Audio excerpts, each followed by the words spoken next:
गौरव है और नाथ शिरोमणि है हमारे महाराज जी। बोलो शिवनाथ महाराज की। मंचासीन संत मंडली, आमंत्रित अतिथि वृंद और उपस्थित सज्जन वृंद, आज गोरखनाथ जी के प्रकट दिवस। गोरखनाथ जी का प्रकट दिवस, इसका प्रमाण क्या है? नेपाल में जो राजा का जो दरबार लाइब्रेरी है, उसमें नाथ संप्रदाय का बहुत ग्रंथ है। योगी नारायण नाथ जी नेपाल राजा के गुरु थे। उन्होंने निकाला एक किताब वो लाइब्रेरी से। उसमें उल्लेख है, वैशाखी पूर्णिमा तिथि बरे 12 शिवे मंगले वैशाखी पूर्णिमा तिथि पर, वैशाखी पूर्णिमा तिथि में मंगलवार में गोरखनाथ अभवत, लोकानुग्रह विग्रह शिव गुरु गोरखनाथ अभवत, गोरखनाथ का प्रकट हुआ था। तो ये शास्त्रीय प्रमाण है। ये गोरखनाथ का प्रकट आज वैशाख पूर्णिमा में हुआ था। और गोरखनाथ जी ऐसे एक संत थे जो समग्र भारतवर्ष में तथा बहिर्भारत में नाथ धर्म, नाथ साहित्य, नाथ संस्कृति, नाथ संप्रदाय के साधना, नाथ संप्रदाय के सिद्धांत इत्यादि प्रचार और प्रसार किए हैं। केवल भारत में नहीं है, बहिर्भारत में Pakistan, Afghanistan, China, Japan, Malaysia, Singapore, Burma, Nepal, Bhutan, Bangladesh इत्यादि समग्र एशिया महादेश में नाथ संप्रदाय का प्रचार और प्रसार हुआ था। तो नाथ संप्रदाय इतना प्रचार हुआ, अन्य संप्रदाय का जितना प्रचार हुआ, अन्य संप्रदाय का इतना प्रचार नहीं हुआ है। और नाथ संप्रदाय का मुख्य तो देन है, ये 4 देन है: योग, तंत्र, आयुर्वेद और साहित्य। पहला योग है। योग के बारे में उमेश नाथ जी थोड़ा उल्लेख किया है। योग जो है नाथ संप्रदाय का मुख्य देन है। योग के बारे में लोग सब आजकल जानते हैं, पतंजलि पतंजलि पतंजलि, सब लोग बोलते हैं पतंजलि ही योग के सृष्टा है। लेकिन पतंजलि योग का सृष्टा नहीं है। पतंजलि केवल सूत्र रचना किया, पतंजलि योग सूत्र। लेकिन गोरखनाथ जी 84 आसन का आविष्कारक महायोगी गोरखनाथ जी हैं। 8 प्रकार के जो प्राणायाम है, इसका आविष्कारक महायोगी गोरखनाथ जी हैं। षटकर्म जो है, धौतिर्वसी तथा नेति स्ताटकम नौलिकम तथा कपालभाति चैतानि षटकर्माणि प्रचक्यते। ये षटकर्म जो है ये पतंजलि योग में नहीं है, ये गोरखनाथ जी का योग में है। गोरखनाथ जी इसका आविष्कारक है।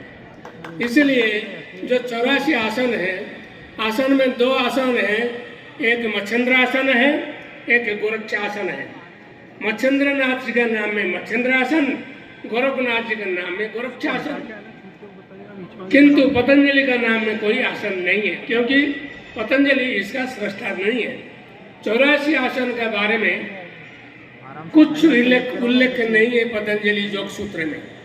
8 प्रकार के जो प्राणायाम है, सूर्य भेदन उज्जयी, शीतली शीतकारी तथा भस्त्रिका ब्राह्मणी मूर्छा प्लाविनी तस्त कुंभका।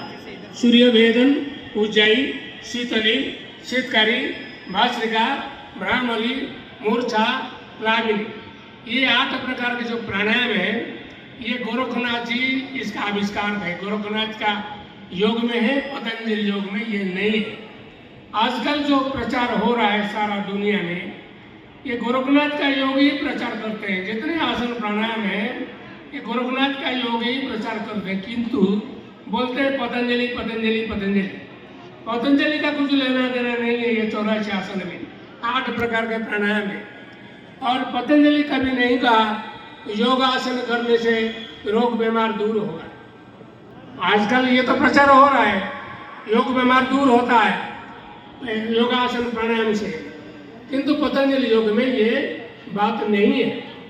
गोरखनाथ जी ने कहा आसनेन रुजुहन्ति, रुजु मीन्स रोग, आसनेन रुजुहन्ति, योगासन से रोग बीमार दूर होता है। गोरखनाथ जी ने कहा, पतंजलि नहीं कहा।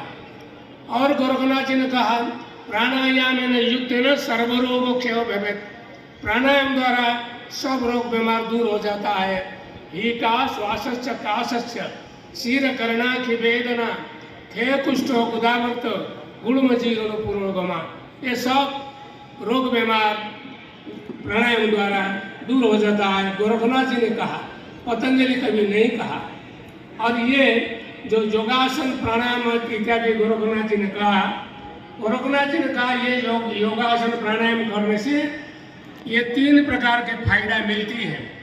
शारीरिक सुस्थता, मानसिक शांति, आध्यात्मिक उपलब्धि।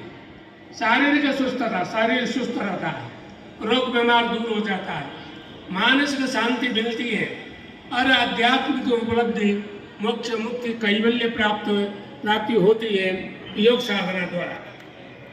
तो योग ऐसे ही साधना है। गोरखनाथ जी ने कहा ध्यान के ऊपर ज्यादा गुरुत्व दिया। गोरखनाथ जी ने कहा मरो है जोगी मरो, मरण हो मीठा, तिस मरण मरो, जिस मरण गोरख मरी दीठा। हे योगी लोग, तुमको जल्दी जल्दी मरना है, क्योंकि मरण है मीठा। मरण सुखदायक है, मरण दुखदायक नहीं है। सुखदायक कैसा मरण है? गोरखनाथ जी बोलते हैं ये शरीर का मृत्यु के बारे में मैं नहीं बोलता हूँ, मन का मृत्यु के बारे में बोलता हूँ। मन का मृत्यु ही असली मृत्यु है। तुम्हारा मन चंचल है, अस्थिर है, मन में कामना है, वासना है, आसक्ति है, इसको समाप्त करो, मन को शांत करो, मन को स्थिर करो। यही होता है, इसी को बोलते हैं मानसिक मृत्यु। वही मृत्यु ही असली मृत्यु। कामना वासना समाप्त हो जाता है, चंचलता अस्थिरता दूर हो जाता है। गोरखनाथ जी बोलते हैं ऐसे मरने से शांति मिलती है, आनंद मिलती है, मरण है मीठा। ऐसे मरना है जैसे गोरखनाथ मर करके अमर हो गया। गोरखनाथ जी बोलते हैं मैं जैसे मर करके अमर हो गया, तुमको उसी तरह मरना है। साधारण मनुष्य जैसे मरते हैं, योगी ऐसे नहीं मरते हैं। योगी का मृत्यु कैसे होता है? मरण आने से पहले योगी का मृत्यु हो जाता है, अर्थात शरीर का मृत्यु होने से पहले योगी का मन का मृत्यु हो जाता है। मन का मृत्यु हो जाने से पुनर्जन्म न विद्यते। शरीर का मृत्यु होने से पुनर्जन्म होगा, क्योंकि मन में कामना वासना आसक्ति रह जाता है। यदि मन में कामना वासना नहीं है तो पुनर्जन्म न विद्यते, और पुनर्जन्म नहीं होता है, मोक्ष मुक्ति कैवल्य प्राप्त हो जाता है। भगवत गीता में भगवान कृष्ण ने वही बात कहा। गीता में 6th अध्याय में अर्जुन ने प्रश्न किया था, चंचलम मे मन कृष्ण प्रमाथि बलभद्रम तस्याहम निग्रहम मन्ये वायुरीव सुदुष्करम। चंचलम ही मन कृष्ण, हे कृष्ण मेरा मन चंचल है। अर्जुन का प्रश्न था, मेरा मन चंचल है, कितना चंचल? वायुरीव सुदुष्करम, वायु जैसे चंचल है मेरा मन इसी तरह चंचल है। हे कृष्ण मन को स्थिर करने के लिए कोई उपाय बताइए। भगवान कृष्ण ने कहा अभ्यास तो कौन्तेय वैराग्य तो गृहते। हे अर्जुन, हे कुंती पुत्र अर्जुन, मन को स्थिर करने के लिए एकमात्र उपाय है ध्यान योग अभ्यास। गोरखनाथ जी ने कहा ध्यान करो, और भगवान कृष्ण ने कहा ध्यान करो, पतंजलि ने कहा ध्यान करो। ध्यान ही एकमात्र उपाय मन को स्थिर करने के लिए, चंचलता अस्थिरता दूर करने के लिए। यज्ञ करने से मन स्थिर नहीं होगा, कीर्तन करने से मन स्थिर नहीं होगा, तीर्थ दर्शन करने से मन स्थिर नहीं होगा। मन स्थिर होगा, चुपचाप बैठो, ध्यान करो। ध्यान से ही मुक्ति मिलती है, ध्यान से मन स्थिर होता है और मुक्ति मोक्ष कैवल्य प्राप्त होता है। तो गोरखनाथ जी और भी कहा, हमारे जो अवदान है योग तंत्र आयुर्वेद साहित्य, ये योग के बारे में तो और भी बहुत कुछ है। योगी भगवान कृष्ण ने कहा, अर्जुन से कहा, तस्मात् योगी भवार्जुन, हे अर्जुन तुम योगी हो जाओ, क्योंकि योग ही श्रेष्ठ मार्ग है। योगात पर गोरखनाथ जी ने कहा, योगात परतरम पुण्यम, योगात परतरम सुखम, योगात परतरम सुखम, योग मार्गात परम नहीं, योगात परतरम सुखम। योग साधना से परम सुख, परम शांति, परम आनंद प्राप्त होता है। योगात परतरम सूक्ष्म, योग ही सूक्ष्मतम मार्ग है। जितने मार्ग है सबसे श्रेष्ठतम मार्ग योग ही है। योगात परतरम पुण्यम, योग से पुण्य प्राप्त होता है। तो इसलिए योग साधना करना हम लोगों के लिए, हम लोग गोरखनाथ के अनुयायी है, नवना 84 सिद्धों के अनुयायी है, हम लोग योगी हैं। योग साधना करना परम कर्तव्य है, परम कर्तव्य है। तो नवे साधारणम सिद्धे कारणम न च तथा क्रियैव कारणम सिद्धे सत्यमेतत् न संशय। वेश धारणम सिद्धे, वेश धारण करने से कोई योगी नहीं होता है। कारणम न च तथा, भाषण देने से कोई योगी नहीं होता है। क्रियैव कारण सिद्धे, क्रिया करना है। गोरखनाथ बोलते हैं क्रिया को, क्रिया करने से योगी बन सकते हैं। क्रिया नहीं करने से, केवल वेश धारण करने से कोई योगी नहीं होता है।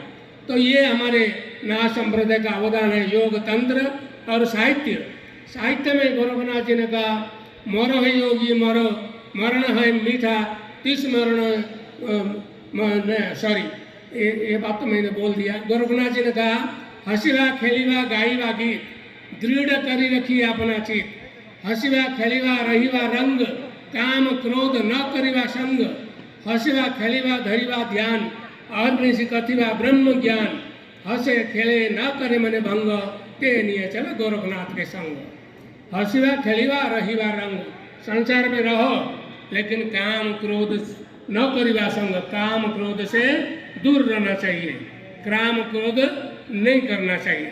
हसीवा खेलीवा धरीवा ध्यान, सब हंसो खेलो संसार में रहो किंतु ध्यान करो, ध्यान करो। अहर्निशि कथिवा ब्रह्म ज्ञान, ब्रह्म ज्ञान चर्चा करो, आत्मज्ञान चर्चा करो।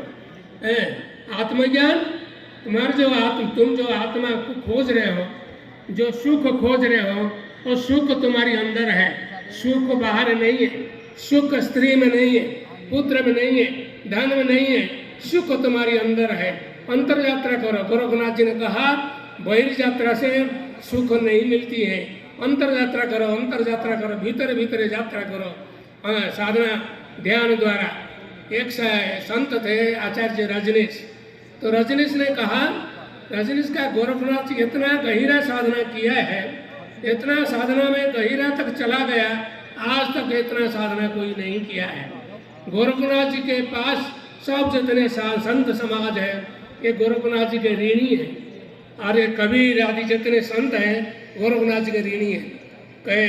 कबीर के जो साधु लोग हैं, कबीर पंथ के जो साधु लोग हैं, ये बोलते हैं गोरखनाथ जी को कबीर ने शास्त्रार्थ द्वारा हरा दिया। गोरखनाथ जी हार गए कबीर से। ऐसे नहीं है, क्योंकि कबीर का तो जन्म 15वीं शताब्दी में 15वीं सदी में है। गोरखनाथ जी का जन्म तो और भी 1000 वर्ष पहले है। तो कबीर का गोरखनाथ जी का कभी तो दर्शन हुआ ही नहीं है, मुलाकात हुआ ही नहीं है, तो कबीर कैसे गोरखनाथ जी को हरा दिया? ये एक गलत बात है, गलत प्रचार हो रहा है, ऐसे नहीं है। तो जितने संत है, एक बात बता करके मैं समाप्त करूंगा। आचार्य रजनीशी एक महापुरुष थे, हिंदी साहित्य के कवि थे, सुमित्रानंदन पंथ। सुमित्रानंदन पंथ प्रश्न किया आचार्य रजनीश से, महाराज हमारे हिंदू धर्म में बहुत साधु संत है, महापुरुष है, अवतार है, आप 12 नाम बताइए जो श्रेष्ठ है, श्रेष्ठ महापुरुष का नाम बताइए जो 12 है। तो रजनीश ने 12 नाम बता दिया, भगवान कृष्ण, भगवान राम, भगवान बुद्ध, महावीर, गोरखनाथ इत्यादि इत्यादि। तो सुमित्रानंद ने कहा, तो ये 12 से आप 6 बात दीजिए, आप 6 रखिए जिसको आप श्रेष्ठ मानते हैं। तो रजनीश ने 6 नाम बता दिया। तो फिर सुमित्रानंद ने कहा, और एक काम कीजिए, नहीं ये जो 5 संत है, ये तो बड़े बड़े संत है, किसको कम करूँगा? तो रजनीश ने ध्यान में बैठ करके फिर एक कम करके 4 साधु का नाम बताया। सुमित्रानंदन पंत ने कहा और एक काम करो ना, नहीं और काम नहीं कर सकता हूँ। ये जो 4 संत है हिंदू धर्म के जड़ है, हिंदू धर्म के जड़ है, मूल भित्ति है। ये 4 संत कौन है?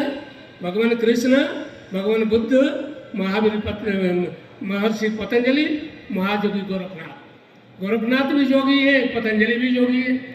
तो सुमित्रानंद ने कहा ये तो दोनों योगी है, दोनों का नाम क्या रखा?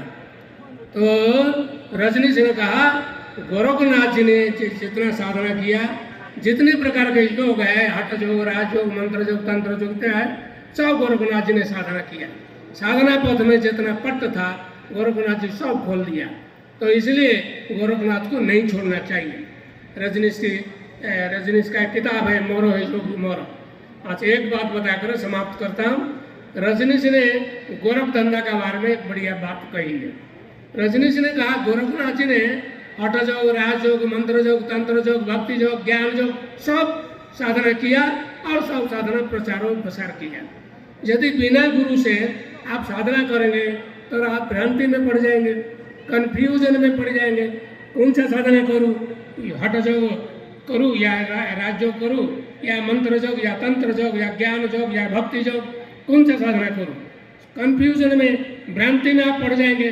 बिना गुरु से अभ्यास करने से जीवन में गुरु करना एकांत आवश्यक है। तो जैसे जो भ्रांति में पड़ जाता है उसी को बोलते हैं गोरख धंधा। जैसे एक गुरु शिष्य से कहा आकाश में जितना तारा है, तारा स्टार्स है, इसको गिनती करो। शिष्य गिनती करना शुरू किया लेकिन संभव नहीं हुआ। आकाश में जितना ताराएं हैं इसको गिनती करना संभव नहीं है। शिष्य रात भर गिनती करता था लेकिन संभव नहीं होता था। तो सवेरे शिष्य ने कहा मैं तो गोरख धंधा में पड़ गया, गुरुजी ने मुझे गोरख धंधा में डाल दिया, ये तो संभव नहीं हो रहा है, समझ में नहीं आ रहा है, कैसे गिनती करूं, आकाश में इतना ताराएं हैं। तो यही होता है जिससे जो योग ज्ञान समझ में नहीं आता है इसको गोरख धंधा बोलते हैं। गोरख धंधा का अर्थ नहीं है कोई गलत काम।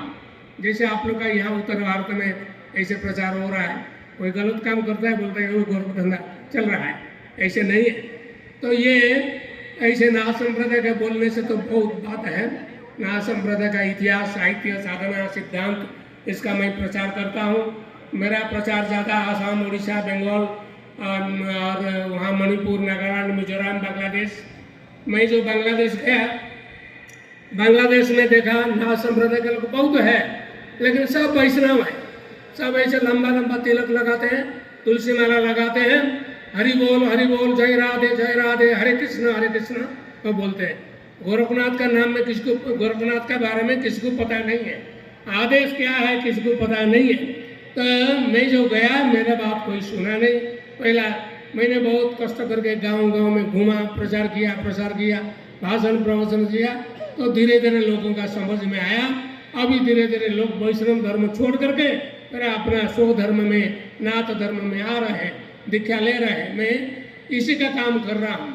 आदिवासी त्रिपुरा में 3000 आदिवासी को मैंने नाथ धर्म में दीक्षित करवाया। 3000 आदिवासी, ये सब अब नाथ हो गए। अभी सब गोरखनाथ को पूजा करते हैं घर घर में। और आदेश आदिवासी भी आदेश बोलना शुरू कर दिया। ये आदेश के बारे में बोल के मैं समाप्त करता हूँ। आदेश शब्द का अर्थ क्या है? आत्मेति परमात्मेति जीवात्मेति विचारणे त्रयाणाम एक संभूति आदेश इति कीर्तितः। आत्मा, परमात्मा, जीवात्मा, ये 3 है लेकिन त्रयाणाम एक संभूति, तीनों एक ही है। नाम अलग अलग है लेकिन तीनों एक ही है, ये अलग अलग नहीं है। त्रयाणाम एक संभूति आदेश इति कीर्तितः। आदेश 3 अक्षर है, आत्मा, जीवात्मा, परमात्मा, ये 3 है। आत्मा, जीवात्मा, परमात्मा, आदेश। तो एक बार गोरखनाथ जी, एक बात याद आ गया। एक बार गोरखनाथ जी हमारे जगन्नाथपुरी गए थे। पुरी जगन्नाथ मंदिर का जो सिंह द्वार है, सिंह द्वार में गोरखनाथ जी ने नाद बजाया। 3 बार आदेश कहा और ये नाद बजाया। तो जब नाद बजाया गोरखनाथ जी का जगन्नाथ का सिंहासन ऐसे दोलायमान हो। जगन्नाथ महाप्रभु ने सोचा मेरा आसन ऐसे क्यों हो रहा है, क्या भूमिकंप है ना क्या? महाप्रभु ने ध्यान में बैठ गया। महाप्रभु को पता चल गया जो गोरखनाथ आए हैं सिंह द्वार में। जगन्नाथ महाप्रभु सिंहासन छोड़ करके दौड़ दौड़ कर आया यहाँ से सिंह द्वार में गोरखनाथ को स्वागत किया। आइए आइए नाथ जी मंदिर में आइए। गोरखनाथ जी ने कहा जगन्नाथ जी आप जगन्नाथ हैं, मैं गोरखनाथ हूँ। आप नाथ हैं, मैं भी नाथ हूँ। आप ब्रह्म हैं, मैं भी ब्रह्म हूँ। मंदिर में कौन है, किसको दर्शन करेंगे? जगन्नाथ महाप्रभु ने कहा गोरखनाथ जी आपने जो कहा सही बात है। मैं प्रमिस करता हूँ आपका आसन मेरे सिंह द्वार में रहेगा। जो भक्त आएंगे जगन्नाथ दर्शन के लिए पहले गोरखनाथ को दर्शन करेंगे, इसके बाद जगन्नाथ दर्शन करेंगे। गोरखनाथ वहाँ सिंह द्वार में धुनी लगा करके बहुत दिन वही थे जगन्नाथ मंदिर के सामने। वो धुना आज भी जल रहा है, गोरख धुना। इतना कह करके मैं मेरा वाणी को विराम देता हूँ। और ये लालनाथ जी जो है इतना बड़ा आयोजन किया, इसलिए उनको मैं अभिनंदन ज्ञापन करता हूँ। ओम शांति ही शांति ही शांति ही।